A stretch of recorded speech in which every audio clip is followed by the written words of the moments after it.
வணக்கம். APR news சேனலுக்காக செய்தி வாசிப்பாளர் ரம்யா விமல். பள்ளிப்பட்டு வடக்கு ஒன்றிய திமுகவினர் கிராமங்கள் தோறும் தீவிர தேர்தல் பிரச்சாரம்.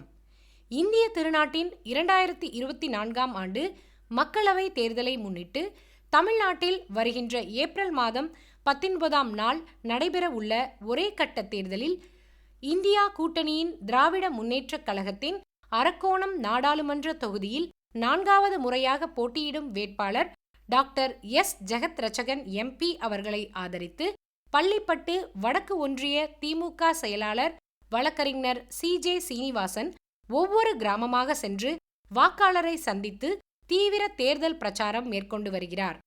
பள்ளிப்பட்டு வடக்கு ஒன்றிய திமுக சார்பில் நெடியம் ஊராட்சியில் உள்ள வள்ளுவர் காலனி, நெடியம் காலனி மற்றும் நெடியம் கிராமம் என ஊராட்சியில் உள்ள அனைத்து கிராமங்களிலும் வீடு வீடாக சென்று திமுக அரசு செயல்படுத்தி வரும் கலைஞர் மகளிர் உரிமை தொகை, மகளிர் கட்டணமில்லா விடியல் பேருந்து பயணம், புதுமை பெண் உள்ளிட்ட திட்டங்களை பொதுமக்களுக்கு விளக்கி உதயசூரியன் சின்னத்திற்கு வாக்கு சேகரித்து வருகிறார். பள்ளிப்பட்டு வடக்கு ஒன்றிய திமுக செயலாளர் சி.ஜே. சீனிவாசனுக்கு செல்லுகின்ற கிராமங்கள் எல்லாம் பொதுமக்கள் உற்சாக வரவேற்பு அளித்து வருகின்றனர். அவருடன் கடந்த உள்ளாட்சி தேர்தலில் திமுக சார்பாக அந்த பகுதியில் ஒன்றிய கவுன்சிலர் தேர்தலில் போட்டியிட்ட ஒன்றிய பொருளாளர் எஸ்.பி. ஐயப்பன் தீவிர தேர்தல் பிரச்சாரத்தில் ஈடுபட்டார். அரக்கோணம் நாடாளுமன்ற தொகுதியில் போட்டியிடும் வேட்பாளர் டாக்டர் எஸ். ஜெகத்ரட்சகனுக்கு எங்கள் வாக்கு என அப்பகுதி மக்கள் உறுதிபட தெரிவித்தனர்.